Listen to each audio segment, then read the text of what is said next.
ಪ್ರಿಯ ಪ್ರೇಕ್ಷಕ ಮಿತ್ರರೇ, ಕನ್ಯಾ ರಾಶಿ ಜುಲೈ ತಿಂಗಳ ಮಾಸ ಭವಿಷ್ಯ ಹೇಗಿದೆ ಅನ್ನುವಂಥದ್ದನ್ನ ಈ ವಿಡಿಯೋದಲ್ಲಿ ನಾವು ನೋಡೋಣ. ಪ್ರಮುಖವಾದ ದೊಡ್ಡ ದೊಡ್ಡ ಬದಲಾವಣೆಗಳು ನಾವು ಕಂಡಂತಾಯಿತು. ಹಿಂದಿನ ತಿಂಗಳು ಸಣ್ಣ ಪ್ರಮಾಣದ ಬದಲಾವಣೆಗಳು ನಾವು ಕಂಡಂತಾಯಿತು. ಅದರ ಮುಂದುವರೆದ ಭಾಗವಾಗಿ ಜುಲೈ ತಿಂಗಳು ಆಷಾಢ ಮಾಸದಲ್ಲಿ ಹಾಗಾದ್ರೆ ಯಾವ ರೀತಿಯಾದಂತ ಫಲ ಅನ್ನುವಂಥದ್ದು ನಾವು ಅಪೇಕ್ಷೆ ಪಡಬಹುದು ಅಂತಂದ್ರೆ, ದಕ್ಷಿಣಾಯನ ಪುಣ್ಯಕಾಲ. ಹಾಗಾದ್ರೆ ದಕ್ಷಿಣಾಯನ ಪುಣ್ಯಕಾಲದಲ್ಲಿ ತರ್ಪಣ, ದಾನ, ಸ್ನಾನ, ಯಜ್ಞ, ಯಾಗ ಇತ್ಯಾದಿಗಳೆಲ್ಲವೂ ಕೂಡ ವಿಶೇಷವೇ ಹೌದು. ಸರಿ, ದಕ್ಷಿಣಾಯನ ಪುಣ್ಯಕಾಲ ಜುಲೈ 16ನೇ ತಾರೀಕು ಮುಗಿಯುತ್ತೆ. ಅದಾದ್ಮೇಲೆ 24ನೇ ತಾರೀಕು ಜ್ಯೋತಿರ್ಭೀಮೇಶ್ವರ ವ್ರತ, ಅವತ್ತು ಅಮಾವಾಸ್ಯೆ.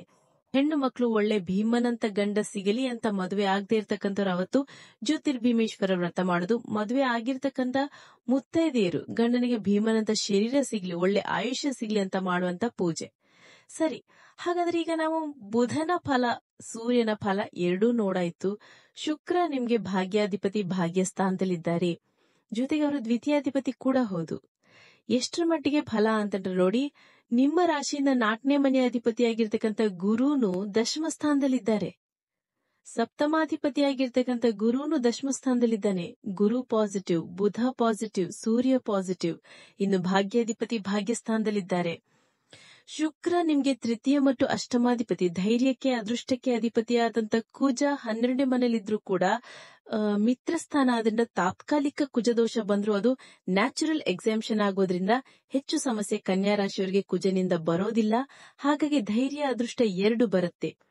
ಇನ್ನು ಕಂಟಕ ಶನಿ ಪ್ರಭಾವನ 5 ಮತ್ತು 6ನೇ ಮನೆ ಅಧಿಪತಿಯಾಗಿರ್ತಕ್ಕಂಥ ಶನಿ 7ನೇ ಮನೆಯಲ್ಲಿದ್ದಾರೆ. ಈಗ ಸಪ್ತಮ ಸ್ಥಾನದಲ್ಲಿ ಶನಿ ಇರ್ತಕ್ಕಂಥದ್ದು ನೇರ ದೃಷ್ಟಿ ನಿಮ್ಮ ರಾಶಿ ಮೇಲೆ ಬಿದ್ದಿದೆ. ಆದ್ರೆ ಏನಾದ್ರೂ ಸಮಸ್ಯೆ ಆಗುತ್ತಾ? ಖಂಡಿತ ಇಲ್ಲ. ಯಾಕೆ? ನಿಮ್ಮ ರಾಶಿ ಅಧಿಪತಿಯಾದಂದ್ರೆ ಬುಧನಿಗೆ ಶನಿ ಮಿತ್ರ. ಹಾಗಾಗಿ ಶನಿಯಿಂದ ಹೆಚ್ಚು ಸಮಸ್ಯೆ ಬರ್ಲಿಕ್ಕಿಲ್ಲ. ಹಂಗೇನಾದ್ರೂ ಬರೋದಾಗಿದ್ರು ಕೂಡ ಬೇಕಾದ್ರೆ ನಿಮ್ಮ ಮೂಲ ಜಾತಕವನ್ನು ಒಮ್ಮೆ ನುರಿತ ಜ್ಯೋತಿಷರಿಗೆ ತೋರಿಸಿಕೊಂಡು Vedic astrology, higher astrology predictions ಅನ್ನ ಮಾಡಿಸಿಕೊಂಡು, ಶನಿ ಏನಾದ್ರೂ ಬಲಹೀನವಾಗಿದ್ರೆ ಅದಕ್ಕೆ ಬಲಪಡಿಸೋದಕ್ಕೆ ಬಹಳ ಸರಳ ಪುಟ್ಟ ಮಾರ್ಗಗಳಿದೆ. ಅದನ್ನ ಅನುಸರಿಸಿ ಶನಿಯನ್ನ ಬಲ ಮಾಡ್ಕೊಂಡೆ ಕಂಟಕ ಶನಿ ಪ್ರಭಾವ ದೂರ ಆಗತ್ತೆ.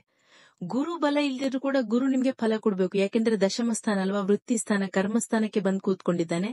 ಇನ್ನೂ ಭಾಗ್ಯಾಧಿಪತಿ ಭಾಗ್ಯಸ್ಥಾನದಲ್ಲಿದ್ರೆ ಏನೇನ್ ಕಾಲ ಹೇಗೆಂಗ್ ಹೇಳುತ್ತೆ, ಎಷ್ಟು ಚೆನ್ನಾಗಿ ಹೇಳುತ್ತೆ ಅಂದ್ರೆ ನೋಡಿ, ನಮ್ಮಲ್ಲಿ 9ನೇ ಮನೆಗೆ ತುಂಬಾ ಪ್ರಾಶಸ್ತ್ಯ ಕೊಡುತ್ತೆ ಜ್ಯೋತಿಷ್ಯದಲ್ಲಿ. ಯಾಕೆ ಅಂತಂದ್ರೆ, ಮಂದಾರೇಯೋ ಶೀತಚ ಸೂರ್ಯ ತ್ರಿಕೋಡಗೆ ತದ್ಮತಿ ಪಿತೃಭ್ಯಾಟಕ್ತೋ ಭವೆ ಚಕ್ರ ಪುರೋಹಿತನ ತೃಪ್ತಿ ಮುಜೋಸ್ತಿ ಸುಖಿ ಚಿರಾಯುಹು. ಕ್ಲಿಯರ್ ಆಗಿ ಹೇಳ್ಬಿಡುತ್ತೆ, ಸುಖಿ, ಸುಖವಾಗಿರ್ತೀರಾ. ಭಾಗ್ಯಾಧಿಪತಿ ಭಾಗ್ಯಸ್ಥಾನದಲ್ಲಿದ್ದರೆ ಸುಖಿಯಾಗಿರ್ತೀರಾ. ಚಿರಾಯುಹು, ತಂದೆಯಿಂದ ಆಶೀರ್ವಾದ, ಪಿತೃಗಳಿಂದ ಆಶೀರ್ವಾದ, ಹಿರಿಯರಿಂದ ಆಶೀರ್ವಾದ, ಕೆಟ್ಟದ್ದೆಲ್ಲ ದೂರ ಆಯಿತು. ಕೋರ್ಟು ಕಚೇರಿಗಳಲ್ಲಿ ಅನುಕೂಲ, ತಂದೆಯ ಒಂದು ಆಸ್ತಿ ಅಥವಾ ತಾತನ ಆಸ್ತಿ ಅಥವಾ ತಾಯಿ ಕಡೆ ಆಸ್ತಿ, ಇವೆಲ್ಲದರಲ್ಲೂ ಕೂಡ ಇರುವಂತ ಸಮಸ್ಯೆಗಳು ದೂರವಾಗುತ್ತೆ. ಪೂರ್ವ ಪುಣ್ಯ ಆಕ್ಟಿವೇಟ್ ಆಗುತ್ತೆ. ಇವೆಲ್ಲವೂ ಪ್ಲಸ್ ಪಾಯಿಂಟ್ಸ್ ಅಲ್ವಾ. ತಂದೆ ಮಗನ ಮಧ್ಯೆ ಅಥವಾ ತಂದೆ ಮಗಳ ಮಧ್ಯೆ ಸಂಬಂಧ ಹೆಚ್ಚಾಗಿ ಬಲಿಷ್ಠವಾಗುವುದು, ಇವೆಲ್ಲವೂ ಕೂಡ ಬಹಳ ಶುಭ ಫಲ. ಜನರಲೈಸ್ಡ್ ಆಗಿ ನಾವು ನೋಡೋದಾದ್ರೆ, ಜನರಲೈಸ್ಡ್ ಆಗಿ ನೂತನ ಕೆಲಸ ಕಾರ್ಯಗಳಲ್ಲಿ ಜಯಪ್ರಾಪ್ತಿ, ಬಂಧುಗಳ ಆಗಮನದಿಂದ ಮನಸ್ಸಿಗೆ ಸಂತೋಷ, ಒಂಥರ ಶುಭ, ಮಿತ್ರರಿಂದ ಸಹಾಯ, ನೂತನ ವಾಹನ ಸೌಖ್ಯ, ಸಾಲ ಬಾಧೆ ಕೊಂಚ ನಿವಾರಣೆ, ಮನಸ್ಸಿಗೆ ಆನಂದದ ಮಾಸಾಗಿ ಧನಲಾಭ ಪ್ರಾಪ್ತಿಯಾಗುತ್ತೆ. ಸಮಾಜದಲ್ಲಿ ಉತ್ತಮವಾದ ಸ್ಥಾನಮಾನ, ಗೌರವ, ಆರೋಗ್ಯದಲ್ಲಿ ವೃದ್ಧಿಯಾಗಿ ಉದ್ಯೋಗದಲ್ಲಿ ಪ್ರಮೋಷನ್ ಇತ್ಯಾದಿ ಉತ್ತಮ ಫಲವನ್ನು ನೀವು ಅಪೇಕ್ಷೆ ಪಡಬಹುದು. ಪ್ರಮೋಷನ್ ಸಿಗತ್ತೆ ಅಥವಾ ಇನ್ಕ್ರಿಮೆಂಟ್ ಸಿಗತ್ತೆ, ಆ ತರದ್ದೇನಾದ್ರೂ ಫಲವನ್ನ ಅಪೇಕ್ಷೆ ಪಡಬಹುದು. ಇನ್ನು ಆರೋಗ್ಯದಲ್ಲಿ ಕಫ ಸಮಸ್ಯೆಗಳು, ತೊಂದರೆಗಳು, ಕಫ ಸಮಸ್ಯೆಗಳು ಬರುವಂತದ್ದು, ಆಮೇಲೆ ಸಣ್ಣ ಪುಟ್ಟ ಕೆಮ್ಮು ಜಾಸ್ತಿ ಆಗುವಂತದ್ದು, ಲಂಗ್ಸ್ ಇಶ್ಯೂಸ್, ರೆಸ್ಪಿರೇಟರಿ ಸಿಸ್ಟಮ್, ಮೂಗಿನಲ್ಲಿ ದುರ್ಮಾಂಸ ಬೆಳೆಯೋದು, ಮೂಗಿನ ಸಮಸ್ಯೆ ಆಗೋದು, ಒಂಥರ ಹೇಳ್ಬೇಕಂದ್ರೆ ಕೋಲ್ಡ್ ಇಶ್ಯೂಸ್ ಅಂತ ಹೇಳ್ತೀವಿ. ಹಾಗಾಗಿ ಆಷಾಢ ಮಾಸದಲ್ಲಿ ಗಾಳಿ ಮಾಸ ಅಂತ ಬೇರೆ ಕರಿತೀವಿ. ಕನ್ಯಾ ರಾಶಿಯವರು ಸಾಧ್ಯವಾದಷ್ಟು ನಿಮ್ಮ ಶರೀರವನ್ನ ಗಾಳಿಗೆ ಜಾಸ್ತಿ ಬೇಡದೆ ಪ್ರೊಟೆಕ್ಟ್ ಮಾಡ್ಕೊಳ್ಳಿ. ಸ್ವಲ್ಪ ಉಷ್ಣವಾಗಿಟ್ಕೊಳ್ಳಿ ನಿಮ್ಮ ಶರೀರವನ್ನ, ತುಂಬಾ ಇಂಪಾರ್ಟೆಂಟ್. ಅದ್ರ ಜೊತೆಗೆ ಪಾರ್ಟ್ನರ್ಶಿಪ್ ಬಿಸ್ನೆಸ್ ಅಲ್ಲಿ ತುಂಬಾ ಚೆನ್ನಾಗಿರುತ್ತೆ. ಶೇರ್ ವ್ಯವಹಾರದಲ್ಲಿ ಚೆನ್ನಾಗಿದೆ. ಹೂಡಿಕೆಗೆ ಈ ಮಾಸ ತುಂಬಾ ಚೆನ್ನಾಗಿದೆ. ಹಿರಿಯರ ಆಶೀರ್ವಾದ ಸಿಗುತ್ತೆ. ಸಂತಸ, ಉದ್ಯೋಗದಲ್ಲಿ ಜಯಪ್ರಾಪ್ತಿ. ಇನ್ನು ವ್ಯಾಪಾರ ವ್ಯವಹಾರದಲ್ಲಿ ಅಭಿವೃದ್ಧಿ ಇದೆ, ಆದ್ರೆ ಸ್ವಲ್ಪ ಮೋಸ ಹೋಗುವ ಸಾಧ್ಯತೆ, ಎಚ್ಚರ. ಬಂಡವಾಳ ಹೂಡಿಕೆಗಳಿಗೆ ಈ ಮಾಸ ತುಂಬಾ ಚೆನ್ನಾಗಿದೆ. ಮಿತ್ರರ ಸಹಾಯದ ಜೊತೆಗೆ ಸಕ್ಸಸ್ ಆಗುತ್ತೆ. ಬಂಧುಗಳು ನಿಮ್ಮ ಬಗ್ಗೆ ಹೆಚ್ಚು ಶುಭವಾಗಿ ಪ್ರಚಾರ ಮಾಡ್ತಾರೆ, ಮನಸ್ಸಿಗೆ ನೆಮ್ಮದಿ ಸಿಗುತ್ತೆ, ಸಂತೋಷದ ಮಾಸ ಆಗುತ್ತೆ. ರೈತರಿಗೆ ಕೃಷಿ ಕ್ಷೇತ್ರದಲ್ಲಿ ಧನಲಾಭ, ಉತ್ತಮ ಅಭಿವೃದ್ಧಿ, ಪ್ರಗತಿ. ಸಣ್ಣ ಸಣ್ಣ ವ್ಯಾಪಾರಿಗಳಿಗೂ ಸಹ ಈ ತರಕಾರಿ, ಹಣ್ಣು, ಹೂವ, ಈ ತರ ಸಣ್ಣ ಸಣ್ಣ ವ್ಯಾಪಾರಿಗಳಿಗೂ ಸಹ ಒಂಥರ ಅಭಿವೃದ್ಧಿ, ಪಾಸಿಟಿವ್ ಪ್ಲಸ್ ಪಾಯಿಂಟ್ಸ್ ಅಂತ ತಗೊಳ್ಬಹುದು ನಾವು. ಈ ಹೋಟೆಲ್ ಉದ್ಯಮ ಮಾಡುವಂತರು, long expiry foods, short expiry foods, ಈ ತರ ಫುಡ್ಸ್ ತಯಾರು ಮಾಡುವಂತರು ಕೂಡ ಚೆನ್ನಾಗಿರುತ್ತೆ. ವಿದ್ಯಾರ್ಥಿಗಳಂತೂ ಈ ಮಾಸ ತುಂಬಾ ಉತ್ತಮ ಮಾಸ, ಬಹಳ ಸಂತೋಷ ಪಡುವಂತದ್ದು. ವಿದೇಶಿ ಪ್ರಯಾಣ, ವಿದೇಶದಲ್ಲಿ ವಿದ್ಯೆ, ಉದ್ಯೋಗ, ವ್ಯವಹಾರ, ವ್ಯಾಪಾರ, ಇಂಪೋರ್ಟ್ ಅಂಡ್ ಎಕ್ಸ್ಪೋರ್ಟ್ ಬಿಸ್ನೆಸ್ ಇದೆಲ್ಲ ಚೆನ್ನಾಗಿರುತ್ತೆ. ಜಯ ಪ್ರಾಪ್ತಿ, ಹಿರಿಯರ ಆಶೀರ್ವಾದ ಸಿಗುತ್ತೆ. ಯಾವ್ಯಾವ್ದ್ರಲ್ಲಿ ಹುಷಾರಾಗಿರ್ಬೇಕು? ಸ್ವಲ್ಪ ಮಟ್ಟಿಗೆ ಈ ಕೋರ್ಟ್ ಕಚೇರಿ ಕೆಲಸಗಳು ಸ್ವಲ್ಪ ನಿಧಾನ ಆಗುತ್ತೆ. ಇದೊಂದು. ವಾಹನ ಚಾಲನೆಯಲ್ಲಿ ಸ್ವಲ್ಪ ತೊಂದರೆಗಳು. ವಾಹನ ಖರೀದಿಗೆ ಆಷಾಢ ಮಾಸ ನೋಡಿಕೊಂಡು ಹಿಂದೆ ಮುಂದೆ ತಗೊಳ್ಬಹುದು, ಆದ್ರೆ ವಾಹನ ಚಾಲನೆಯಲ್ಲಿ ಸ್ವಲ್ಪ ತೊಂದರೆಗಳು ಬರುತ್ತೆ. ಸಣ್ಣ ಪುಟ್ಟ ಅಪಘಾತಗಳಾಗುವ ಸಾಧ್ಯತೆ, ಅದು ಗಮನ ಇರಬೇಕು. ತಿಂಗಳ ಅಂತ್ಯದಲ್ಲಿ ಶುಭ, ಜುಲೈ ತಿಂಗಳ ಅಂತ್ಯದಲ್ಲಿ ಶುಭ ಅಂತ ಹೇಳ್ಬೋದು. ಸ್ವಲ್ಪ ಶತ್ರುಗಳು ಉತ್ಪತ್ತಿಯಾಗ್ತಾರೆ. ಸಾಲ ಬಾಧೆ ಕಡಿಮೆ ಆಗುತ್ತೆ, ಸ್ವಲ್ಪ ಸಣ್ಣ ಪುಟ್ಟ ಸಾಲಗಳು ಉತ್ಪತ್ತಿ ಆಗುತ್ತೆ, ದೊಡ್ಡದಾಗಿ ಏನು ವ್ಯತ್ಯಾಸ ಆಗೋದಿಲ್ಲ. ಇನ್ನು ಕುಟುಂಬದಲ್ಲಿ ಯಾವುದೋ ಒಂದು ವೇಸ್ಟ್ ವಿಚಾರಕ್ಕೆ, ಕೆಲ್ಸಕ್ಕೆ ಬಾರದೆ ವಿಚಾರಕ್ಕೆ, ಮೂರನೇ ವ್ಯಕ್ತಿಗಳ ವಿಚಾರಕ್ಕೆ ಸ್ವಲ್ಪ ಜಗಳಗಳು, ಸತಿಪತಿಗಳ ಮಧ್ಯೆ ವೈಮನಸ್ಯ ಇದೆಲ್ಲ ಬರುತ್ತೆ. ಅದಂಗ ನೀವೇ ಬ್ಯಾಲೆನ್ಸ್ ಮಾಡಿ. ಯಾರಾದ್ರೂ ಒಬ್ಬರು ತನ್ನಗಾದ್ರೂ ಸಾಕು, ಕುಟುಂಬದಲ್ಲಿ ವ್ಯಾಜ್ಯಗಳು ಬರಲ್ಲ.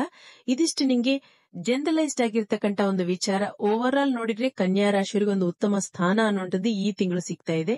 ಇದಲ್ಲದೆ 24ನೇ ತಾರೀಕು ಜುಲೈ ತಿಂಗಳು ನಿಮ್ಗೆ ಕಂಪ್ಲೀಟ್ ಆಗಿ ಹೋಗುತ್ತೆ, ಆಷಾಢ ಮಾಸ. ಅದಾದ್ಮೇಲೆ ಶ್ರಾವಣ ಮಾಸ ಶುರುವಾಗಿ 28ನೇ ತಾರೀಕು ನಾಗ ಚತುರ್ಥಿ, 29ನೇ ತಾರೀಕು ನಾಗಪಂಚಮಿ.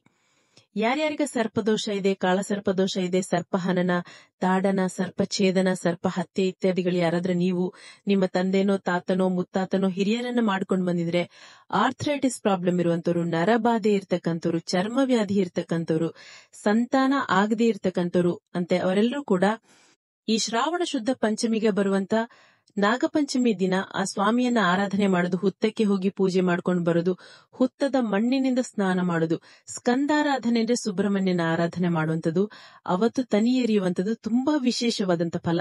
ಎಷ್ಟು ಮಟ್ಟಿಗೆ ಅಂದ್ರೆ ವರ್ಷಕ್ಕೆ ಒಮ್ಮೆ ಬರುವಂತ ನಾಗಪಂಚಮಿ ದಿನ ನೀವು ಸರ್ಪಾರಾಧನೆ ಮಾಡೋದ್ರಿಂದ ದೇಹದಲ್ಲಿರ್ತಕ್ಕಂಥ ನೆಗೆಟಿವ್ಸ್, ವಿಷ ದೂರ ಆಗಿ, ವಿಷ ಅಂದ್ರೆ ನಿಮ್ಗೆ ಕಾಮ, ಕ್ರೋಧ, ಮೋಹ, ಲೋಭ, ಮದ, ಮಾತ್ಸರ್ಯ, ಹರಿಷಡ್ ವರ್ಗಗಳು, ಎಸ್ಪೆಷಲಿ ಕೋಪ ಕಡಿಮೆ ಆಗುವಂಥದ್ದು, ಇವೆಲ್ಲವೂ ಕೂಡ ಕಡಿಮೆ ಆಗಿ ನಿಮ್ಗೆ ಒಂಥರ ಪಾಸಿಟಿವ್ ಕಡೆಗೆ ನೀವು ಪ್ರಯಾಣವನ್ನ ಬೆಳೆಸುವಂಥದ್ದು ಅನುಕೂಲ ಆಗುತ್ತೆ.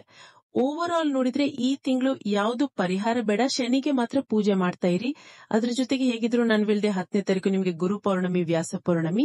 ಅವತ್ತಿನ ದಿನ ಗುರುಗಳ ದರ್ಶನ ಮಾಡಿ, ಗುರುಬಲ ಇಲ್ದಿದ್ರು ಕೂಡ ಗುರುಗಳ ಆಶೀರ್ವಾದ ಸಿಕ್ಕಿ ಸಂತೋಷವಾದ ಜೀವನವನ್ನ ಕನ್ಯಾ ರಾಶಿಯವರು ಈ ಜುಲೈ ತಿಂಗಳಲ್ಲಿ ಕಾಣೋದ್ರಲ್ಲಿ ಸಂದೇಹನೇ ಇಲ್ಲ. ಈ ವಿಡಿಯೋ ಇಷ್ಟ ಆಗಿದ್ರೆ ಲೈಕ್ ಮಾಡಿ, ಶೇರ್ ಮಾಡಿ, ಮುಖ್ಯವಾಗಿ ನಮ್ಮ ಚಾನೆಲ್ಗೆ ಸಬ್ಸ್ಕ್ರೈಬ್ ಮಾಡಿ, ಬೆಲ್ ಐಕಾನ್ ಅನ್ನ ಪ್ರೆಸ್ ಮಾಡಿ.